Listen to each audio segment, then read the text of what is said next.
Mon nom c'est Georges Gilles-Khoury. Je voudrais vous raconter mon témoignage.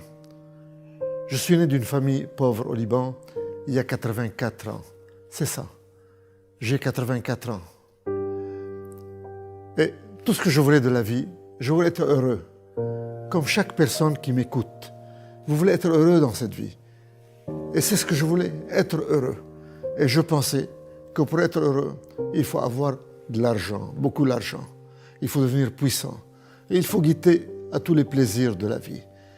Et je pensais que le meilleur plaisir était le plaisir des relations sexuelles. Alors comme je m'étais marié jeune, au Liban, et j'ai eu quatre enfants, mais je tenais absolument à être heureux. Alors que faire? Vous savez qu'est-ce que j'ai fait? J'ai quitté mes enfants, j'ai abandonné mes 4 enfants petits. J'ai quitté ma femme, j'ai quitté le Liban et j'ai divorcé.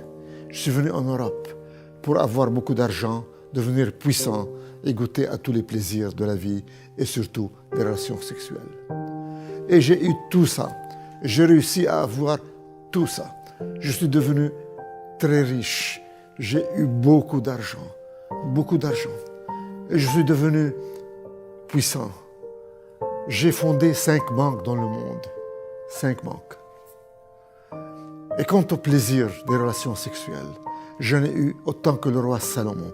Des centaines de femmes, peut-être que j'ai même atteint le chiffre de 1000. Et j'ai essayé tout ça. Et je n'arrivais pas à être heureux.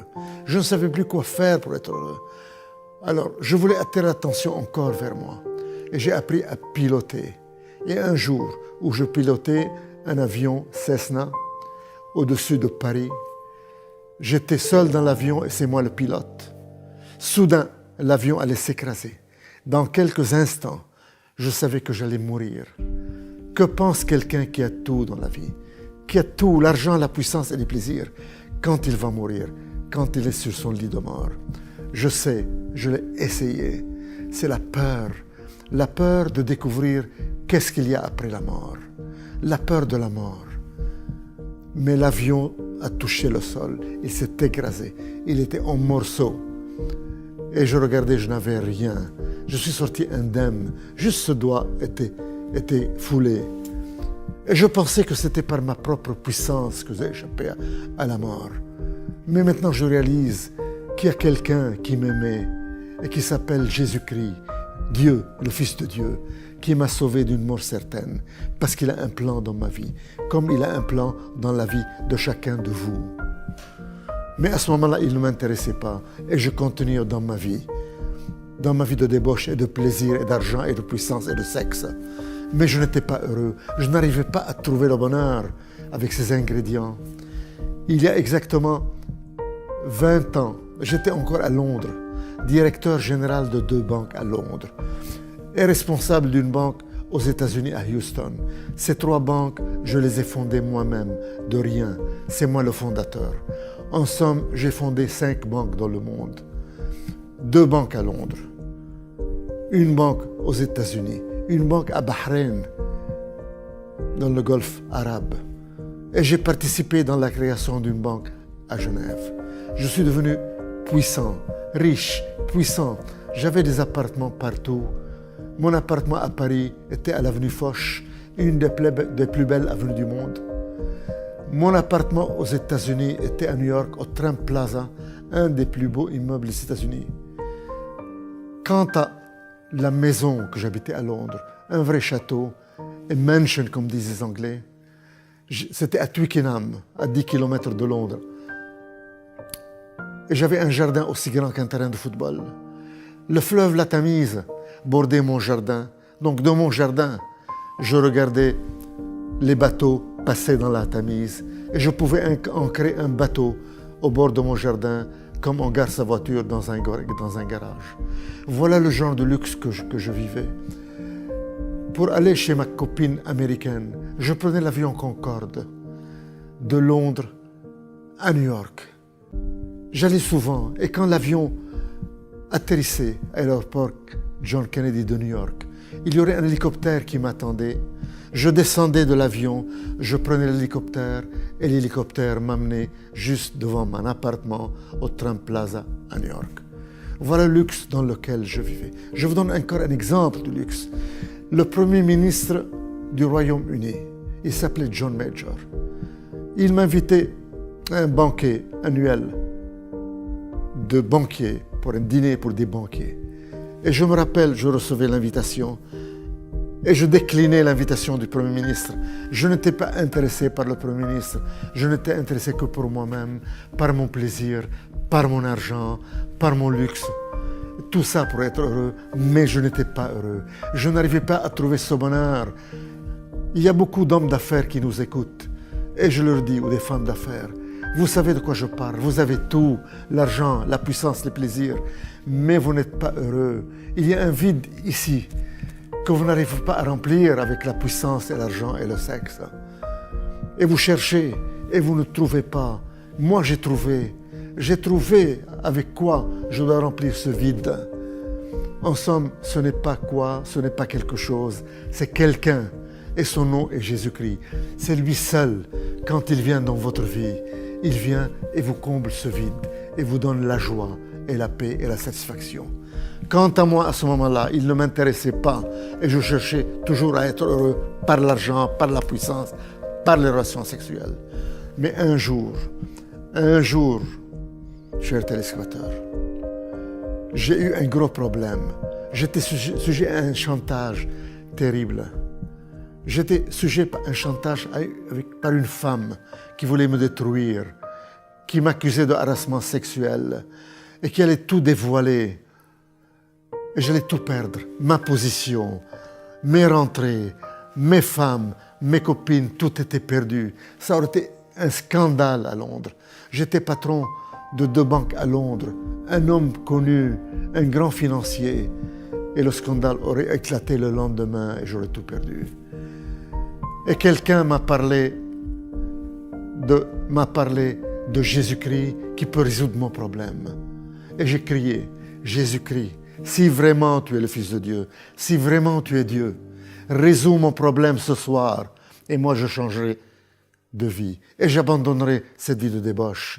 Et je te promets, si tu résous mon problème, je n'aurai plus de relations sexuelles en dehors du mariage. Chers téléspectateurs, à l'instant même, le problème a été résolu, le chantage a disparu et le problème est parti complètement. Et c'est ce grand homme d'affaires, ce grand financier, ce grand homme orgueilleux a fléchi ses genoux. Et je suis tombé à genoux et j'ai crié, Jésus-Christ, qui es-tu? Tu es vraiment Dieu, tu es vraiment le Fils de Dieu. Tu as rempli ton engagement, tu as résolu mon problème. Et moi, à mon tour, je te promets, je change de vie. Plus de sexe en dehors du mariage. Et je veux te connaître, je veux te suivre. Et la personne qui m'a présenté Jésus, qui m'a parlé de lui, a mis sa main sur ma tête et m'a conduit dans la prière du salut. Je suis tombé à genoux, plein de misère, plein de problèmes, plein de lourdeur, plein de maux, le chantage, les péchés. Et je me suis relevé. Tous les problèmes ont disparu, toute l'angoisse a disparu, toute la lourdeur a disparu. Et j'ai senti une joie et un bonheur m'envahir. Et pour la première fois de ma vie, chers téléspectateurs, à l'âge de 65 ans, j'ai reçu ce bonheur que je cherchais durant 65 ans à travers l'argent, la puissance et les relations sexuelles et les plaisirs et que je n'ai pas obtenu. Je viens de l'obtenir gratuitement à l'instant où j'ai reçu Jésus-Christ de Nazareth. J'étais tout étonné, je n'étais plus le même homme. J'ai senti que mon cœur de pierre a été enlevé et remplacé par un cœur de chair, par un cœur de chair. Tout était différent. J'ai remarqué que le ciel était bleu. J'ai remarqué que le jardin était vert avec le gazon. J'étais différent. Mon cœur de pierre a été enlevé et remplacé par un cœur de chair. Alors je me suis tourné vers cette personne qui m'a parlé de Jésus et je lui dis, mais qu'est-ce qui m'arrive? Je ne suis plus la même personne. Qu'est-ce qui m'arrive? Et il me dit, Tu es né de nouveau. C'est ça la nouvelle naissance. C'est ça la relation avec Jésus-Christ. Tu as maintenant la vie éternelle puisque tu as accepté Jésus-Christ. Chers téléspectateurs, ma vie a changé à partir de ce moment-là. Et je suis devenu un homme différent. Je ne peux plus mentir. Je ne peux plus tricher. Je ne peux plus que faire du bien. Et j'ai voulu à ce moment-là me marier pour avoir une vie en règle, pour avoir des relations sexuelles dans le mariage. Et j'ai supplié le Seigneur pour qu'il me montre qui il veut que j'épouse. Et je voulais que j'épouse une de mes anciennes amies. Mais dans un moment de désespoir où j'ai crié « Seigneur, il me faut une femme, trouve-moi une femme », je lui ai dit « Je vais ouvrir maintenant la Bible et montre-moi dans ta parole, dans la Bible, qui tu vas me donner comme épouse. » Et j'ouvre la Bible et je tombe sur Malachie 2,14 et je commence à lire. Vous dites pourquoi ? Parce que le Seigneur a été témoin entre toi et la femme de ta jeunesse que tu as trahi. Et le Seigneur a été témoin de votre mariage. Et il ajoute, ne trahissez pas la femme de votre jeunesse, car moi, le Seigneur, le Dieu d'Israël, je hais les divorces. Et j'entends au fond de mon cœur, retourne à la femme de ta jeunesse, la mère de tes 4 enfants, que tu as abandonnée et divorcée il y a 31 ans. Chers téléspectateurs, après 31 ans de divorce et de séparation avec la mère de mes 4 enfants, j'ai obéi Dieu et je suis retourné à ma femme, à la mère de mes 4 enfants, à la femme de ma jeunesse, et je l'ai épousée après 31 ans de séparation et de divorce. Voilà ce que le Seigneur a fait dans mon cœur et le travail qu'il a effectué dans mon cœur. Et il m'a rendu les années que le diable a volées. Mes 4 enfants m'ont pardonné. Ils sont tous à côté de moi et m'entourent eux-mêmes. J'ai 9 enfants, 9 petits-enfants qui m'aiment. Ils me font la surprise de m'apporter le café au lit. Le Seigneur m'a rendu les années que le diable a volées, comme il veut rendre à chacun de vous les années que le diable a volées. Chers téléspectateurs, ce que j'ai reçu de Jésus-Christ, vous pouvez l'avoir vous-même. Il vous suffit de lui demander.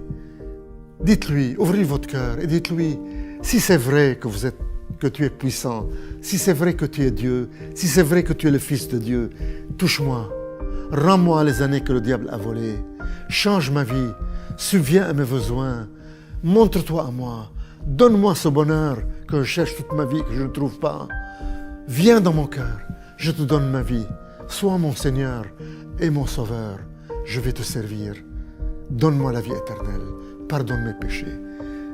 Mes frères et mes sœurs, si vous lui ouvrez votre cœur de cette façon et vous lui parlez ainsi, sachez qu'il vous a déjà touché et que votre vie ne sera jamais la même. Sachez que vous êtes né de nouveau, que votre passé a été pardonné et oublié et que vous commencez une nouvelle vie, un nouveau départ avec Jésus-Christ dans une vie de bonheur et de joie et que vous allez hériter le royaume des cieux et que vous êtes sauvés et que vous n'allez plus mourir. Un jour, vous fermerez les yeux, mais vous ne mourrez plus. Vous continuez à vivre. Immédiatement, vous passerez en présence de Jésus-Christ au ciel pour l'éternité.